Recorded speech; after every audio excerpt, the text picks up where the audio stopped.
Welcome back to another video on the channel, and in today's video I'm going to be telling you exactly why we haven't uploaded nothing for a month. Well, it started on the 9th of December. We played Vectis at home. Obviously we've had 11 red cards in 13 games this season, which ain't the greatest, and I appreciate that.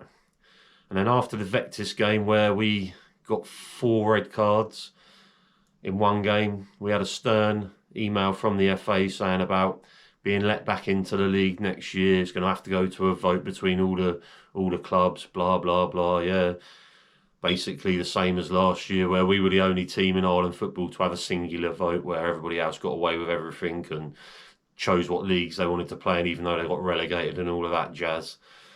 But anyway, so yeah, we got 4 red cards against Vectis. Vectis probably put massive complaints in. But at the end of the day, at that game, everything was fine for the first half. We're 1-0 down at half time.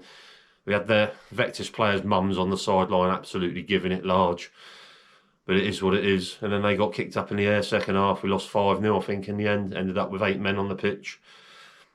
But that's what we are. We sometimes hit the fucking self-explode button, and there's nothing I can do about that. It is what it is.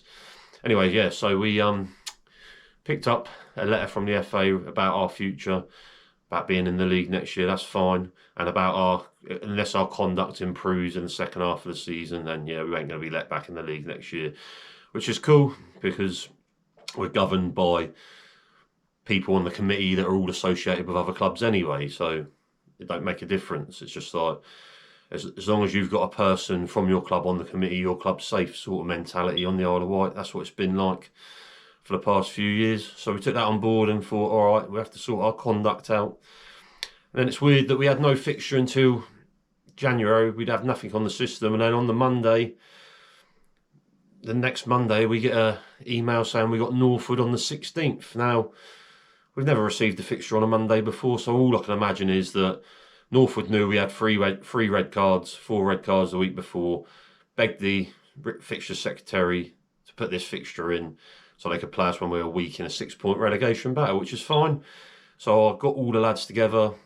We had a bench of me, a 47-year-old Stu Bates, and Chunks stepped in as well. So we had sort of half a squad, dragged a couple of resi lads in to help out, fill the gaps. And we were 2-0 down at half time. Well, coming up to half time. No yellow cards in the game, not nothing. And then we got a free kick in their half. Their managers decided that he wanted to trap off at everybody, calling everybody shit cunt, shit club, deserve to be in Division 2, you're a wanker, you're shit, to all the players. And in the end, like, we're a club that live and die by this, really. If you want some, I'll give it you. You want to do with me? And then after that game, obviously, we got an email from the FA saying that they suspended because that game got abandoned, suspended our fixtures until they had a meeting, which is fine.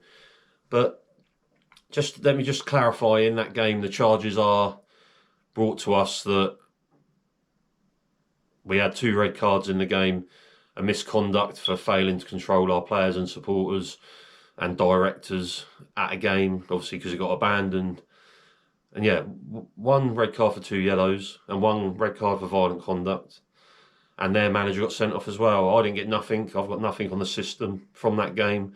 Obviously, I've been given so much abuse online after the Isle of Wight FA decided to release statements to the local Island Echo, which they posted about 3 times because they love the clicks on them. They know that they're going to get hundreds of comments from haters. And so, yeah, the FA, along with Island Echo, created a massive shitstorm for us, which is fine. We know how to handle this. It's not our first rodeo, is it? You know, we know how to handle that. So yeah, and they put out that it's the first time in 40 years that any Isle of Wight Football Club's fixtures have been suspended for very little, really. Like, we've had people in Ireland football who have done this.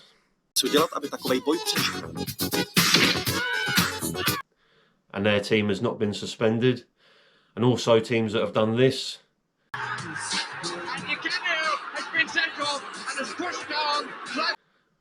And their team Fixtures have never been suspended. So this is just a massive witch hunt from the FA and from clubs in our league, basically, who don't like it Upham, don't like how physical we are, and that's basically it. I mean, we've had one game abandoned, well, 2 games abandoned this season. One was for a broken leg, which is standard, abandoned game, and then this one. And then obviously all the red cards, which I will explain actually, all the red cards, we can go through them one by one, and I'll show you what they are. Basically, Yoondog got sent off for an elbow in the first game against Wab. Cheeky little elbow on Matty Evans, who was blocking him after he broke his foot in the first tackle of the game, by the way. Old Yoondog. Yeah, nothing much in that. Sam Woodmore got sent off for calling the referee a knob in the game against Brading. Standard, red card, fine. And then we've exploded in 2 games. The East Cow Sports game, Jensen, our young defender, got sent off after he was punched in the face first and then decided to choke his opponent out that punched him in the face. So he got red carded for violent conduct for self-defence. I then have got sent off in the same game after I'd come in to try and get amongst it, get it sorted out. And the same player who hit Jensen then punched me. So I retaliated and punched him. So yeah, self-defence on that one. And then there's this one, Kizza, our goalkeeper, give away a penalty, which was so harsh it was beyond belief. And then had a few choice words for the referee, so he got sent off. So that was that game. Just trying to think about the other reds. Vectis, Basti got sent off for 2 yellows. Standard football stuff. Daryl, our skipper, got sent off in that game as well for pushing Vectis player over. So got done for violent conduct. Not really that violent, to be honest with you. He's pushed the lad over. And then Joe got sent off in that game as well for a high tackle, which was a red card. Over the top tackle. It's fine, it's football. We miss time tackles, don't we? And then I got sent off in that game, but it doesn't count as a red card, that one, because I wasn't a playing member, so I got misconduct for basically telling the ref that he shouldn't be refereeing at this level. Obviously, I was angry on the day. I'm a passionate man. So yeah, I got misconduct on the system that still hasn't been cleared either, so not been charged with that yet.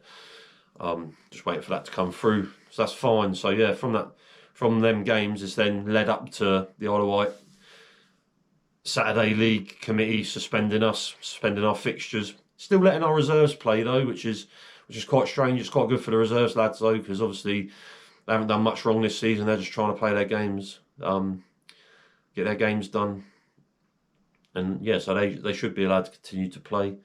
So that's fine. But now what's come about today is obviously the League Management Committee, the Saturday League Committee, had a meeting last night to discuss Hyde Park. This was after the referees had a meeting last week, I believe, and were asked who would referee our first team, which I believe six refs put their hand up to referee us. That's all right. We only need one every Saturday, lads. So at least we've got referees who are willing to referee us. So what I understand now from the meeting last night, I got an email this morning from the league secretary stating that pending Hampshire FA's investigation on our football club, our suspension won't be lifted until probably the end of January.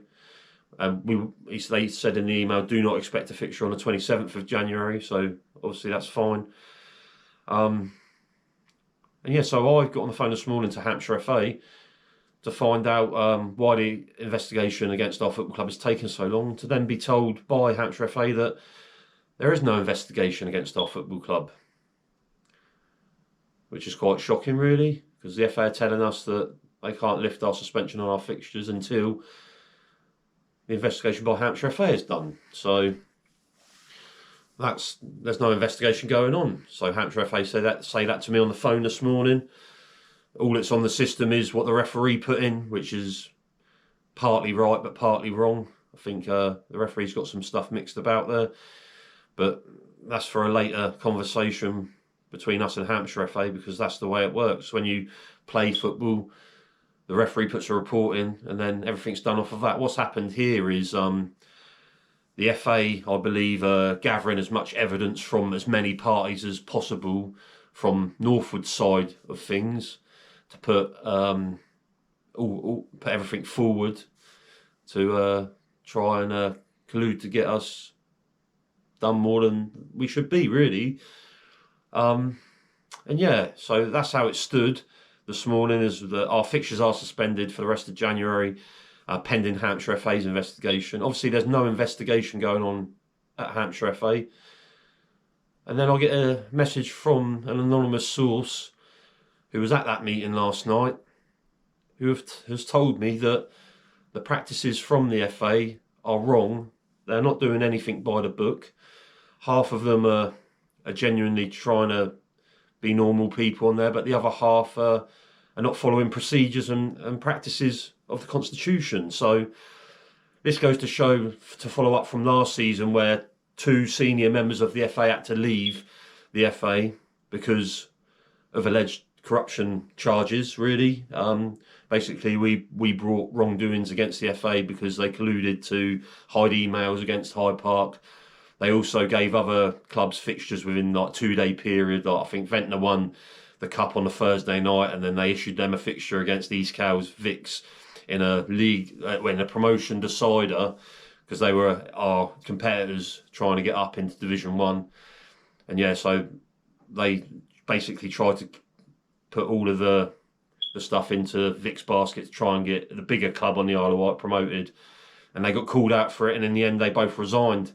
I didn't realise that one of them is still refereeing on the island though, and I found out that he is on this subcommittee as well, which shocks me because he hid emails last year to help a club get through in a cup, which is fraud. Like, just because you're a volunteer don't mean you're not in a position of power. We've seen it with this whole post office drama, haven't we? Mr. Bates v. the post office, like totally different, but the same sort of thing. Senior figures at organisations hiding things, and that's what we had last season. And for him to still be allowed to be involved is fucking shocking, to be honest with you. But that's for another matter. So what happens now is I've sent emails to Hampshire FA. Obviously, I spoke to them this morning. I've had a glut of players trying to leave our football club, obviously, because everybody's going around saying we're being kicked out of the league, we're being kicked out of the league. And all these managers, fucking you wankers, are all like trying to get our players, what have you, twisting out. Oh, well, you're not allowed to play football. But as it stands, and as Hampshire FA told me this morning, no player is allowed to leave our football club while we're on a suspension. So that's good for me, because until there's an outcome, no one should be able to move, because the FA are going on about our players' conduct. So allowing them to just move is not sorting out the problem, is it? You're just spreading the problem out, right? So fine, if you're going to ban us for the rest of the season, then release all the lads. Let all the lads go and play their footy. I don't want to stop anybody playing footy. That's why I'm fighting so hard to get our fixtures reinstated, because I want us to see out the season on our terms. Like, we've paid in to play football for a season, and the charges against us, I don't think add up to us having to be suspended. I think it's just a massive everyone jumping on the bandwagon because we record our games, we put our stuff out there. And to be honest, when we're in Div 2, everything's fine because we can put up pics and clips and everything of goals and this, that and the other. But where we're in Div 1 and you get beat 5-0, what am I meant to put clips out of, eh? What am I meant to put up? So I have to put up the red cards, I have to put up the tackles, I have to keep what we're building going, you know? This club is built for the kids' future more than anything, you know? And anyway, so yeah. What happens now is everything's reversed. So the Hampshire FA have assured me there's no investigation against our football club today, ongoing. But what has happened now is, because of the information we received from the person who was at that meeting last night, we have now put an email in to Hampshire FA about the Isle of Wight Saturday League Committee about wrongful practice and procedures going on at their meetings. And the reason this happens is, if you look at the people on this committee, you've got Charlie Panay, Osborne Coburg, you've got loads of people who are associated to clubs. You've got Jeff Ruck, stalwart of Braden. You've got old Rog Raggett, stalwart of Binstead. You've got Rob Eiley, Sandown, through and through. And it boggles your mind. You've got McCormack, who is West White's goalkeeper. So we are governed by other clubs, right? And unless you're in that circle, we've got Daz Dyer and Snowy, both East Cowsvicks through and through. So but they're not involved in Ireland football no more, so they probably don't give a shit about none of this, to be honest, them two. But they're still there. That's who we are governed by. We're governed by other clubs. Our competitors govern us. So they make decisions on our football club, even though they're our competitors, right? Because they're the volunteers. I got told last season when I brought up the corruption with the FA, with the two senior fellas last year, I got told by the Hampshire FA that, oh, if you don't like it, try and join them. Like, that doesn't solve the problem, does it, eh? That just means I can have my input and be biased towards my club then. It doesn't solve any problems, because that's all it is. It's people who are defending their own clubs, everything for their clubs, go for their clubs, and the rest of us have to fucking suffer. And it can't be like that no more. And it won't be like that no more. Not when I'll finish my investigation. Not when Hampshire FA know the truth. So that's exactly what it is. Like, we are still on suspension for the rest of January. But now, instead of us being under investigation from the Hampshire FA, I believe that the Hampshire FA have to now look into the Isle of Wight FA further, deeper than ever, because this can't go on no more. Like, the biasness, the witch hunt against our football club. Like, we ain't perfect by any stretch of the imagination. We are what we are, and they're saying that they're going to invite me and our chairman Daryl to a meeting with the subcommittee. Well, there's no way that's going to happen. There is no way we are going to go and sit in there and be judged by people who are not carrying out the Constitution, not doing the right practices and procedures. So that's not going to happen. So they're going to have to make a decision based on what we've been charged with from the referee's report. They've got nothing else to go on. Like, Vectors can write a report after a game where we've got 4 reds after them winning 5-0 and complain about how aggressive we are. But that's football. You're going to deal with teams like that. If it ain't us, if they kick us out, it's going to be the next team. Who's the next worst team in our division, discipline-wise? I ain't got a clue, but they'll just pick on them next. And then we're in a world of hurt with Ireland football anyway. It's fucking dead. Like, everybody goes on about, oh, Division 1, Isle of Wight Saturday. It's fucking Sunday League. That's all that Isle of Wight football is. That's all that Isle of Wight Saturday football is. It's Sunday League. It's people playing with their mates, having a kickabout, getting their exercise for the week. Men playing sport. That's all it's about. We play sport a little bit different to other teams. We go through our tackles. If you want it, you can have it, sort of thing. And that's just frowned upon. And where we're recording it as well, everything is heightened. But what can I say? Like, that's where we are. I've been quiet for 4 weeks. I haven't said a word on nothing. I haven't responded to all the hate we've had online. Like, people writing absolute tosh with fake names. You're just cowards.